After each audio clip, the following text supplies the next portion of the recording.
সামনে ট্রাফিকের কন্ডিশনটা দেখতেই পাচ্ছি, খুব বাজেভাবে ফেসে গিয়েছে ট্রাফিকে। গুড মর্নিং সবাইকে, সুপ্রভাত। আশা করি আপনারা সবাই ভালো আছেন। আমি সতৈব আপনাদের সকলকে স্বাগত জানাই আবার আপনাদের চ্যানেল মি এন্ড আসে। সকাল ওই 7:20 বাজে। আজকে একটু লেট হয়ে গিয়েছে ঘুম থেকে উঠতে। ওই জেনারেলি রাতে আমার কিছু কাজ থাকে, তার জন্য একটু লেট হয়ে যাচ্ছে লাস্ট দুদিন জন্য। তো যাই হোক, মাম্মাম রেডি হয়ে গিয়েছে, শ্রাবণী ভালো করে রেডি করে দিয়েছে। ফোনে মোবাইল দেখছে আর কি। জাস্ট চাটা খেয়ে আমি ফ্রেশন আপ হয়ে ওকে ছেড়ে দিয়েছে। ব্রাশ করা হয়ে গিয়েছে, তো জাস্ট চাটা খেয়ে আমি ওকে রেডি হয়ে ছেড়ে দিয়েছি। ঠিক আছে, চলুন দিনটা শুরু করা যাক। অনেক কথা আছে, আস্তে আস্তে হবে। সঙ্গে থাকবেন, সাথে থাকবেন। Let's go and get started.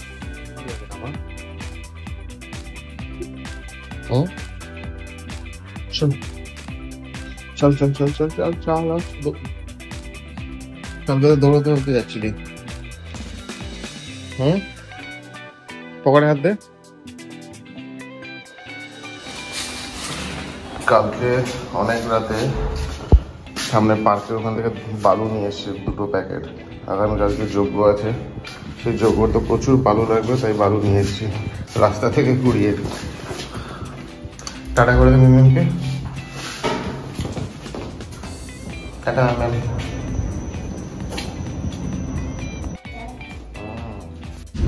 7:50 বাজে, 10 মিনিট বাকি আছে। অনেক টাইম আছে পৌঁছানোর জন্য।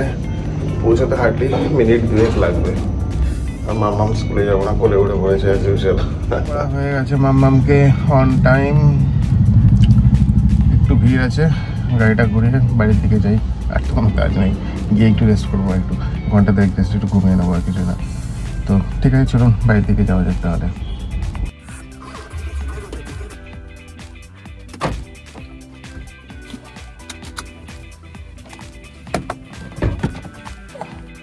পাম্পকে ছেড়ে দিয়ে এলাম, এই বাইরে ঢুকছি।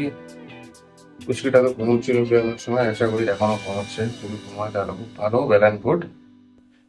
অ্যান্ড ইন কেস যদি না ঘুমিয়ে থাকে তাহলে তো ব্যাস হয়ে গেল আমার আর কি। পিছন পিছন করো, খেলো, এই আর কি। তো আচ্ছা, নাও ইটস ভেরি টাফ নাওয়াডেজ, কারণ আগেকার দিনের মতন তো আমাদের আর সেরকম অত ধৈর্য থাকে না। বাট যা আছে আছে, এখন সব ইয়ে করে কমপ্লেন করে কোনো লাভ নেই। দেখছি, আশা করি ঘুমিয়েই আছি এখন, দেখা যাক ঘরে গিয়ে। এটা হচ্ছে আজকে আমাদের সকালে ব্রেকফাস্ট। অ্যাকচুয়ালি সকালবেলা শ্রাবণী আজকে ধোসা খাওয়ার ইচ্ছে হলো, ওই যে শ্রাবণী ধোসা খাচ্ছে। সুইগি থেকে অর্ডার করা হয়েছে ওই মশলা ধোসা, আর বাদ বাকি যা দেয় সাথে। ধোসা খেতে আমারও দুজনেই ভালো লাগে, কারণ একটা টাইমে অ্যাক্রোপলিসে গিয়ে প্রায় সপ্তাহে 7 দিন হলো, অ্যাটলিস্ট 3 দিন 4 দিন তো আমরা ফুড কোর্টে গিয়ে ধোসাই খেতাম। ধোসা উত্তমটা আমার খুব ফেভারিট ধোসার সাথে। তো যাই হোক, ভালোই হলো আজকে তো ব্রেকফাস্টটা ধোসা দিয়ে স্টার্ট হলো। দেখা যাক বাদ বাকি দিনটা। তুমি 12:10 স্নান ফান করিয়ে দিয়েছে, স্নান ফান করে রেডি হয়ে গিয়েছে। তাড়াতাড়ি স্নান ফান করে দিয়েছে, কারণ একটু আগে ডালুদি ফোন করেছিল এখানে কোথায়, মানে আমার মামাতো দিদি অর্কজে আছে, মানে একটা বিয়ে বাড়িতে হলুদ ফোঁটা আছে। তো হলুদ ফোঁটা হয়ে গেলে বললো এখানে আসবে।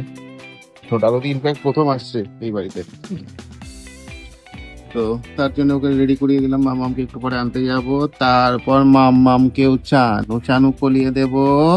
লিপ কাকলোচ তো মেমকে বলে দেবো তুই নোংরা ধরেছিলি।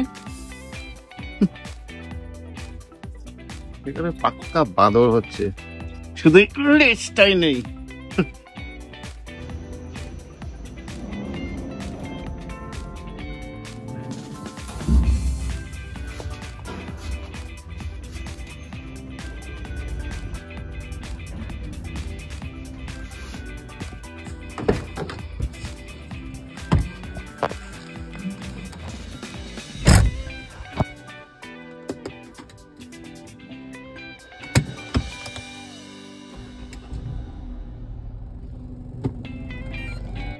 স্কুল ছুটি, মাম্মাম পেছনে দাঁড়িয়ে আছে। রোজ রোজ সেলিনার কাছ থেকে চকলেট নেয়, আজকে ও চকলেট নিয়ে দাঁড়িয়ে আছে যে ও সেলিনাকে চকলেট দেবে। কোথায় কখন যায় সেলিনা? আমি কি আসবে তোমার? মাম্মাম চকলেট নিয়ে বসে আছে, ওয়েট করছে কখন সারিনা পাস করবে ওর বাবার সাথে, আর তখন ডেকে ওকে চকলেট দেবে।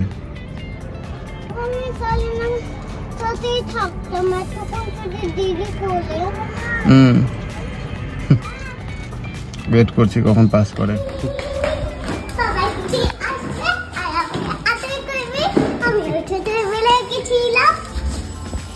তুই অনেক ছোটবেলা দিয়েছিলি, তোর মনে নেই।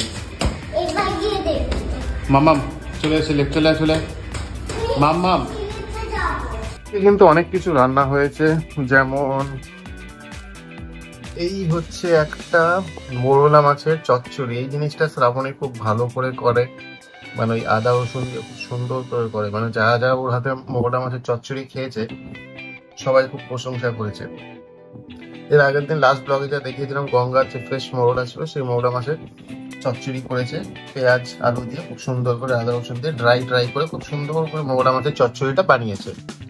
আর নেক্সট যা হচ্ছে, এটা তো ভাত, নর্মাল ভাত এখন খেতে হবে, কারণ যতদিন না দিদি হয়তো খুব সম্ভবত নেক্সট উইকে আসছে, তো তখনই না রুটি খাওয়া। আর এটা হচ্ছে একটা পটলের তরকারি করেছে, যেটা দেখেই খুব পছন্দ হয়েছে। এটা মাখা মাখা করে খুব সুন্দর করে একটা আলু পটল দিয়ে পটলের তরকারি করেছে। এটা হচ্ছে মোরলা মাছের চচ্চড়ি, যেটা ওখানে ছিল, এখানে অল্প কিছু রাখা আছে। এটা হচ্ছে সেই সিলভার কাপ যে মাছটা আছে, সেই মাছটার একটা ঝোল বানিয়েছে। কিছু কিছু জিনিস আর দেখলেই বোঝা যায় যে জিনিসটা ভালো রান্না হয়েছে, মানে খাওয়ার আগে অ্যাটলিস্ট, মানে এটা হয় না first look is the last look, মানে ওরকমই একটা কিছু।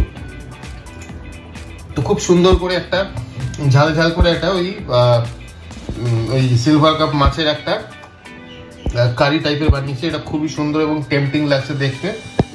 সাথে মুসুরির ডাল, ওই শুকনো লঙ্কা রসুন ফোড়ন দিয়ে খুব সুন্দর করে মুসুরির ডালটা বানিয়েছে। ওভারঅল আজকের রান্না কিন্তু সবকটাই নো ডাউট খুব সুন্দর এবং ভালো হয়েছে। লাস্ট দিন গত সপ্তাহে ভেজ ছিল, ভেজটাও খুব ভালো করে, বাট ওই সয়াবিন আর একটা যেটা বানিয়েছিল সেটা অতটা ভালো হয়নি, বাট সেটা আজকে মেকআপ হয়ে গিয়েছে। সবকটা রান্নাই খুব ভালো হয়েছে। আমার তো এটা খুব ফেভারিট মোরলা মাছের চচ্চড়ি, এটাও যদিও খুব ভালো, পটলের তরকারিটাও খুব ভালো হয়েছে, প্লাস ডালটাও ভালো হয়েছে। এই আমি স্নান করতে যাবো, পুচকিটাকে আজকে আমি খাওয়ালাম, মাম্মামেরও খাওয়া হয়ে গিয়েছে, তো স্নান করে নিই, বেলা অনেক হয়ে গিয়েছে, তারপরে লাঞ্চটা করে নেবো। করে তো আজকে সন্ধ্যাবেলা যেতে হবে আমাদেরকে চিতপুর, লাঞ্চ করবো। অনেক বেলা হয়ে গিয়েছে, আজকে একদম আয়োজন দেখে মনে হচ্ছে প্রায় একবারে জামাই ষষ্ঠীর খাবার। খুব সুন্দর করে ডেকোরেশন করে শ্রাবণী দিয়েছে, ভাত দিয়েছে, এদিকে পটলের তরকারি, ওটা তুমি খাবে মা, এই মোরলা মাছের চচ্চড়ি, বড় মাছ যেটা সিলভার কাপ, আর ডাল, আর এই ভাত। যাই হোক খুব সুন্দর হয়েছে, সুন্দরভাবে আয়োজন মানে সাজিয়েছে। তো লাঞ্চটা করে নিই, করে কিছুক্ষণ পরেই বেরোতে হবে আমাদের স্টেশন, চিতপুর স্টেশনে। সাথে মাম্মামও আছে, মাম্মামকে খাওয়াবে, সাথে শ্রাবণীও খাবে একসাথে। ও এই জাস্ট ঘুম থেকে উঠলো, স্কুল থেকে এসে এই ডালু দিয়ে এসেছিল, ডালু দিকে ছাড়তে গিয়ে এসে তারপরে ঘুমিয়ে পড়েছে। তো ঠিক আছে, লাঞ্চটা করে নিই, বেরোতে হবে, তাড়াহুড়ো আছে।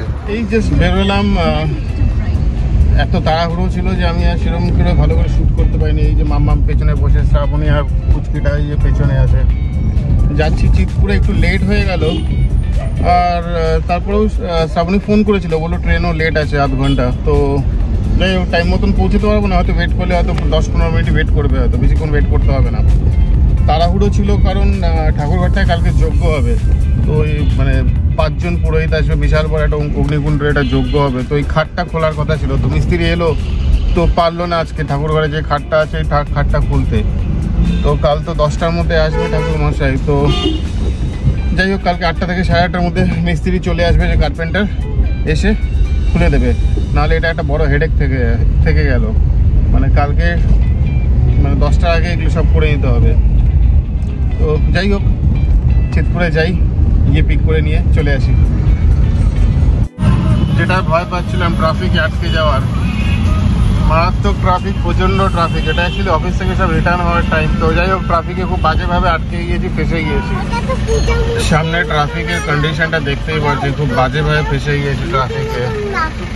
চারিদিকে এখানে খুব যাতা অবস্থা, কতক্ষণে পৌঁছাবো ভগবান জানে। এই ট্রাফিকটা এক্সপেক্ট করেছিলাম, কারণ এই টাইমটাই এরকম যে এই সময় আমি মানে রোজ যেদিনই যাই সপ্তাহে 7 দিন এই টাইমটা ভিড় থাকবেই থাকবে। Huge traffic. দেখা যাক কখন পৌঁছাই। অনেক কষ্ট করে অবশেষে উল্টোডাঙা পৌঁছালাম, আর লাগবে মিনিট 10 খুব জোর। ওই ট্রাফিক নেই, মারাত্মক ট্রাফিক ছিল আজকে, বাপরে বাপ। কোনো রকমে তো যাই হোক এদিক ওদিক করে কাটিয়ে ফাটিয়ে উল্টোডাঙাটা পৌঁছালাম। ঠিক আছে, 10 মিনিটে পৌঁছে যাবো, তারপরে না আবার কথা হচ্ছে। এই হচ্ছে আমাদের চিতপুর স্টেশন, যেটাকে কলকাতা স্টেশনও বলা যায়। ভেবেছিলাম যে লেট হয়ে যাবে, কিন্তু এসে শুনি ট্রেন এখনো লেট হয়ে গিয়েছে, এখনো আসেনি। তো ভালোই হলো, একটু ওয়েট করা যাবে। Hello, welcome back. এতক্ষণ যদি আপনি এই ভিডিওটা দেখে থাকেন তাহলে আশা করি পুরো ভিডিওটা দেখেছেন। ইনফ্যাক্ট আপনার ভালো লেগেছে। যদি ভালো লেগে থাকে তো কাইন্ডলি ফ্রেন্ডস অ্যান্ড ফ্যামিলির সাথে শেয়ার করবেন। কালকে ফিরতে ফিরতে অনেক লেট হয়ে গিয়েছিল। ইনফ্যাক্ট ফিরতে ফিরতে ওই অ্যারাউন্ড ওই 11টা বেজে গিয়েছিল, কারণ স্টেশন থেকে সোজা গড়িয়াহাট গিয়েছিলাম। এক তো প্রচণ্ড ট্রাফিক ছিল, তারপর গড়িয়াহাট গিয়েছিলাম। ওখানে টুকটাক কিছু বাজার করার ছিল, যেমন কলা পাতা কিনতে হয়েছে, ফুল কিনতে হয়েছে, আরও টুকটাক কিছু জিনিস কিনতে হয়েছে ওই যজ্ঞের জন্য। তো ফিরতে ফিরতে ওই প্রায় 11টা 10 হয়ে গিয়েছিল।